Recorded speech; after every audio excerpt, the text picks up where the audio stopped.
Hello friends, welcome to my YouTube channel.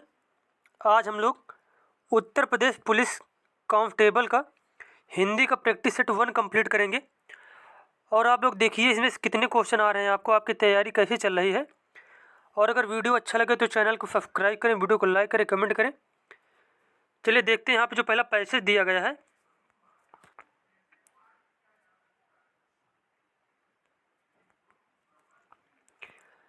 अब यहाँ पे देखो जो पैसेज दिया गया है, आग राज कपूर द्वारा निर्मित निर्देशित पहली फिल्म थी जिसका सिनेमा घरों में प्रदर्शन 1948 में हुआ था। उस समय किसी ने यह सोचा भी नहीं था कि यह 23 साल का नौजवान फिल्मी दुनिया में एक क्रांति लेकर आया है। इस फिल्म में एक नव स्वतंत्र देश के नौजवानों की इच्छाओं की कहानी है जो अपनी ज़िंदगी को नए ढंग से जीना चाहते हैं। इसमें उस समय के 3 प्रसिद्ध नायिकाएं नरगिस, कामनी कौशल, निगार सुल्ताना थी। इस फिल्म के लेखक इंदिराज आनंद और छायाकार बी.एन. रेड्डी थे। संगीत पृथ्वी थिएटर्स के स्थायी संगीतकार राम गांगुली ने तैयार किया था। इस फिल्म की छाप अथवा प्रभाव आगे की सत्यम शिवम सुंदरम तथा मेरा नाम जोकर आदि में देखा जा सकता है। अब यहाँ पे देखो इस पैसेज के आधार पर पहला क्वेश्चन पूछा गया है। यहाँ देखो पहला क्वेश्चन इसमें पूछा गया है कि आग फिल्म जो थी, आग फिल्म की कथा आधारित है। तो यहाँ पे किसके बारे में बताया गया? आग फिल्म बताई गई है किसके बारे में? एक 23 साल का नौजवान जो था उसके बारे में बताया है कि नौजवानों पर आधारित है। तो सी ऑप्शन यहाँ पे बिल्कुल ही सही हो जाएगा कि आग फिल्म की कथा किस पर आधारित है? नौजवानों पर आधारित है। उसके बाद यहाँ पे दूसरा क्वेश्चन पूछा गया है, आग नामक फिल्म का प्रदर्शन वर्ष है।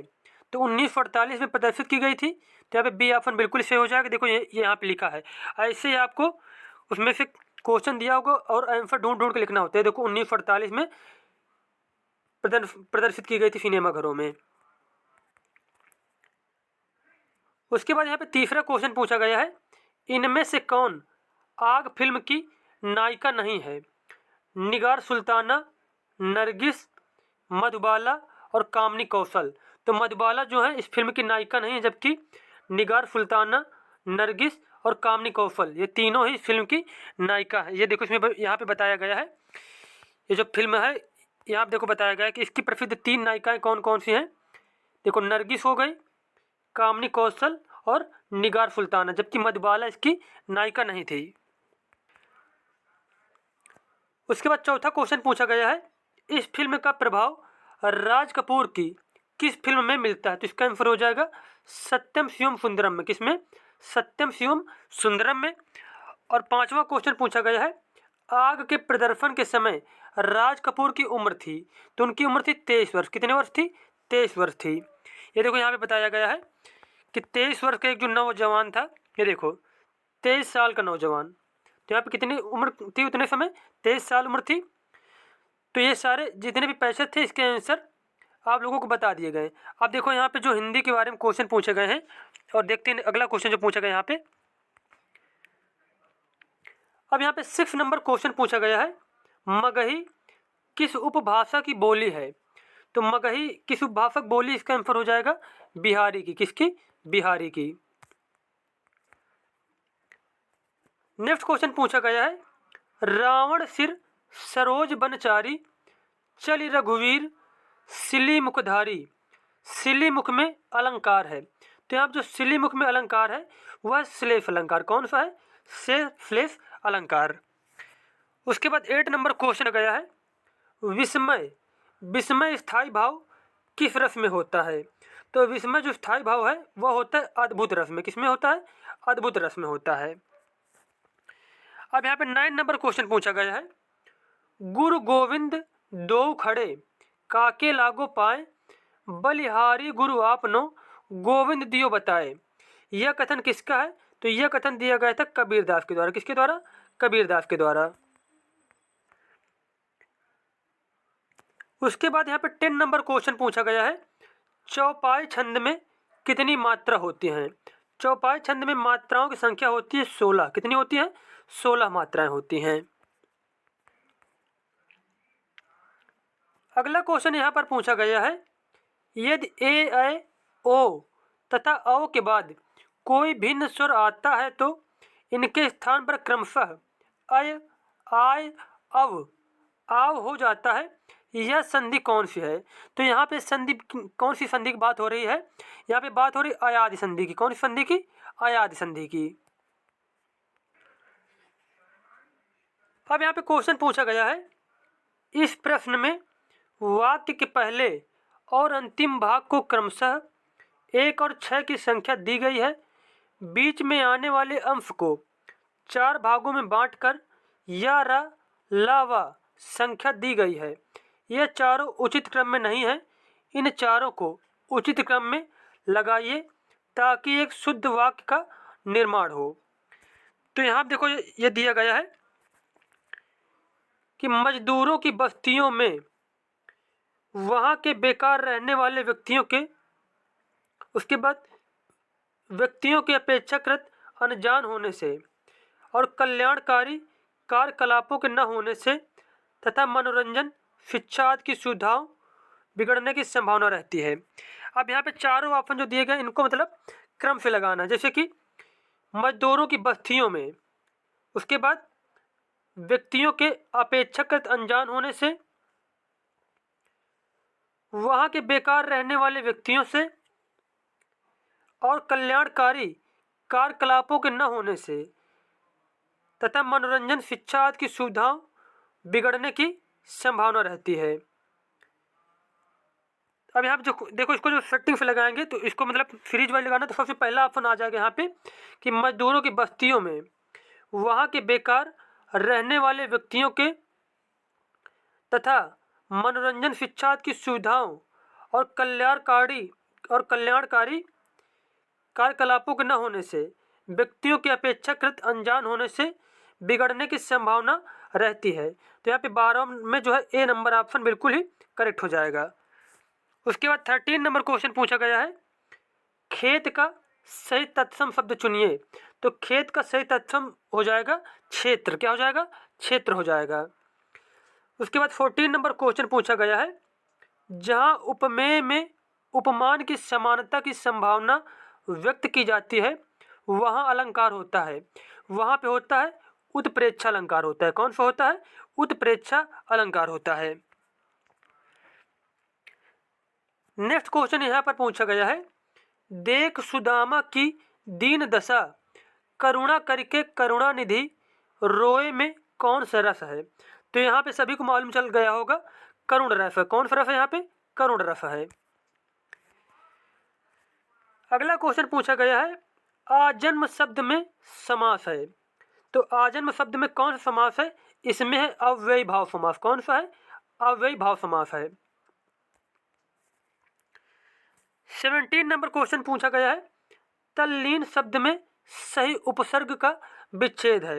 इनमें जो है सही उपसर्ग का विच्छेद जो करेंगे, इसका संधि विच्छेद करेंगे तो ये हो जाएगा तत् प्लस लीन। क्या हो जाएगा? तत् प्लस लीन हो जाएगा। उसके बाद 18 नंबर क्वेश्चन पूछा गया है, हंस पत्रिका के संस्थापक संपादक थे। हंस पत्रिका के जो संस्थापक थे उनका नाम था प्रेमचंद। क्या नाम था? प्रेमचंद। उसके बाद 19 नंबर क्वेश्चन पूछा गया है, गोद में लड़का शहर भर में ढिंढोरा मुहावरा का सही अर्थ है। तो इसका आंसर हो जाएगा कि जो पास में वस्तु रहते हुए चारों ओर खोजना। तो यहाँ पे सी ऑप्शन बिल्कुल ही करेक्ट हो जाएगा। अगला क्वेश्चन पूछा गया, यहाँ पे 20 नंबर क्वेश्चन है। यहाँ पे पूछा गया है, पानी विच मीन प्यासी मुझ सुन सुन आवे हाँसी। तो यहाँ पे मतलब कौन सा अलंकार पूछा गया है कि मतलब पानी विच मतलब पानी के बीच में जो है मछली रहती है और वो प्यासी है, ऐसा कोई बता रहा तो ऐसा सुन के मुझे हंसी आ रही है। तो इसमें से कौन सा अलंकार है? तो इसका करेक्ट आंसर हो जाएगा, इसमें से है विशेषोक्ति अलंकार। कौन सा? विशेषोक्ति अलंकार।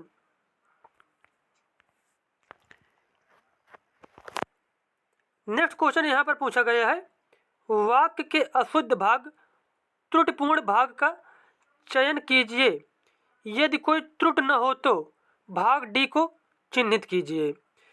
अब यहाँ जैसे कि महामहिम राष्ट्रपति हमारे संस्थान में स्वर्ण जयंती समारोह का उद्घाटन करेगा या फिर कोई त्रुटि नहीं है। तो यहाँ पे पूछा कि कौन से वाले ऑप्शन में त्रुटि है, तो यहाँ पे जो सी ऑप्शन दिया गया है, तो सी ऑप्शन यहाँ पे गलत दिया गया है। महामहिम राष्ट्रपति हमारे संस्थान में स्वर्ण जयंती समारोह का उद्घाटन करेंगे, करेगा नहीं होगा, तो यहाँ पे सी ऑप्शन बिल्कुल ही गलत दिया गया है। अगला क्वेश्चन पूछा गया है यहाँ पे 22 नंबर, निम्न में से कौन सा लुटेरा शब्द में प्रयुक्त प्रत्यय है। तो लुटेरा शब्द में यहाँ पे जो प्रत्यय है वह है एरा। क्या है? एरा। ए ऑप्शन यहाँ पे बिल्कुल ही सही हो जाएगा। अब यहाँ पे 23 नंबर क्वेश्चन पूछा गया है, रीत अनुसार शब्द का संधि विच्छेद क्या होगा। तो रीत अनुसार शब्द का संधि विच्छेद हो जाएगा रीत प्लस अनुसार। क्या होगा? रीत प्लस अनुसार। उसके बाद क्वेश्चन पूछा गया है, हनुमान का पर्यायवाची शब्द नहीं है। राम भक्त, पवन सुत, बजरंगबली, कपीश्वर। तो यहाँ जो है हनुमान का जो पर्यायवाची नहीं है वो है राम भक्त। राम भक्त तो बहुत से लोग हो सकते हैं, तो पवन सुत, कपीश्वर और बजरंगबली ये तीनों ही जो है हनुमान के पर्यायवाची हैं। उसके बाद 25 नंबर क्वेश्चन पूछा गया है, कौन सा वाक्य सही है। बैल और बकरी घास चरती है, बैल और बकरी घास चरते हैं, बैल और बकरी घास चरता है, बैल और बकरी घास चरती हैं। तो इसका आंसर हो जाएगा 25 में जो बी ऑप्शन बिल्कुल ही सही दिया गया है कि बैल और बकरी घास चरते हैं। उसके बाद क्वेश्चन पूछा गया है, काटना का तत्सम है। काटना का तत्सम क्या हो जाएगा? तो काटना का तत्सम हो जाएगा यहाँ पे कर्तन। क्या हो जाएगा? कर्तन हो जाएगा। उसके बाद अगला क्वेश्चन पूछा गया 27 नंबर। अब यहाँ पे ये जो ऑप्शन दिए गए इनको सबको क्रम से लगाना। जैसे कि जो फर्स्ट नंबर है, भारतीय बिना हिंसक विरोध के शुरू से ही सहते आर्थिक और सामाजिक अन्याय को चले आए हैं। तो इसका आंसर हो जाएगा यहाँ पे 27 नंबर का कि सबसे पहले जो है आएगा यहाँ पे कौन सा ऑप्शन आएगा। तो सबसे पहले आएगा शुरू से ही, शुरू से ही। उसके बाद शुरू से ही के बाद आ जाएगा यहाँ पे शुरू से ही चले आए हैं। अब देखो यहाँ पे इसको जो क्रम से लगाएंगे पहले आ जाएगा शुरू से ही, उसके बाद आर्थिक और सामाजिक अन्याय को बिना हिंसक विरोध के भारतीय सहते चले आए हैं। तो इसका आंसर हो जाएगा यहाँ पे सबसे पहले कौन सा होगा? सबसे पहले होगा थर्ड वाला, फिर उसके बाद 5 वाला, फिर उसके बाद सेकंड, फिर उसके बाद फर्स्ट, फर्स्ट के बाद फिर 4 और फिर उसके बाद 6। तो इसका आंसर हो जाएगा यहाँ पे डी ऑप्शन बिल्कुल ही सही हो जाएगा कि भारतीय जो है शुरू से ही आर्थिक और सामाजिक अन्याय को बिना हिंसक विरोध के भारतीय सहते चले आए हैं। तो यहाँ पर डी ऑप्शन बिल्कुल ही सही हो जाएगा। अब यहाँ पे 28 नंबर क्वेश्चन पूछा गया है, अवध शिला का उर पर था गरुभार, तिल तिल काट रही थी द्रग जलधार, इस उद्धरण में प्रयुक्त छंद है। तो इसमें जो छंद है वो है बरवय छंद। कौन सा छंद है? बरवय छंद है। उसके बाद नेक्स्ट क्वेश्चन पूछा गया है, परुष शब्द का विलोम है। परुष शब्द का विलोम हो जाएगा कोमल। क्या हो जाएगा? कोमल हो जाएगा। अब यहाँ पे 30 नंबर क्वेश्चन पूछा गया है, जिसका जन्म पहले हुआ हो वाक्य के लिए एक उपयुक्त शब्द का विकल्प चुनिए। तो इसका आंसर हो जाएगा जिसका जन्म पहले हुआ हो उसे कहा जाएगा अग्रज। क्या कहा जाएगा? अग्रज कहा जाएगा। नेक्स्ट क्वेश्चन पूछा गया है, अगला क्वेश्चन यहाँ पर पूछा गया है, चिरजीवो जोरी जुरे क्यों न स्नेह गंभीर, को घटिए वृष भानुजा वे हलधर के वीर। वृष भानुजा और हलधर में कौन सा अलंकार है? तो यहाँ पे वृष भानुजा और हलधर में जो है अलंकार वो है श्लेष अलंकार। कौन सा अलंकार है? श्लेष अलंकार है। अगला क्वेश्चन कारक के बारे में पूछा गया है। मेरे घर से आपका घर 5 किलोमीटर दूर है। इस वाक्य में घर से कौन सा कारक है? अब घर से में कौन सा कारक होगा? अब ऑप्शन आपको दिए गए हैं। अब यहाँ पे देखो, कर्म कारक, करण कारक, संबंध कारक या फिर अपादान कारक। तो यहाँ पे जो घर से है, घर से, तो यहाँ पे हो जाएगा अपादान कारक। कौन सा कारक हो जाएगा? अपादान कारक हो जाएगा। अगला क्वेश्चन पूछा गया है यहाँ पे 33 नंबर क्वेश्चन, वाचस्पति किस समास का समस्त पद है? जो वाचस्पति है ये किस समास का समस्त पद है? तो इसका आंसर हो जाएगा अलुक तत्पुरुष का। किसका? अलुक तत्पुरुष का। 34 नंबर क्वेश्चन पूछा गया है, निम्नलिखित में से कौन सा शब्द पुल्लिंग है? आय, व्यय, नहर, लहर। तो यहाँ पे जो पुल्लिंग शब्द है वो है व्यय। कौन शब्द? व्यय शब्द जो यहाँ पे है वो पुल्लिंग शब्द है। 35 नंबर क्वेश्चन पूछा गया है, निम्नलिखित शब्दों में से एक वचन है। प्राण, दर्शन, ओठ या फिर तेल।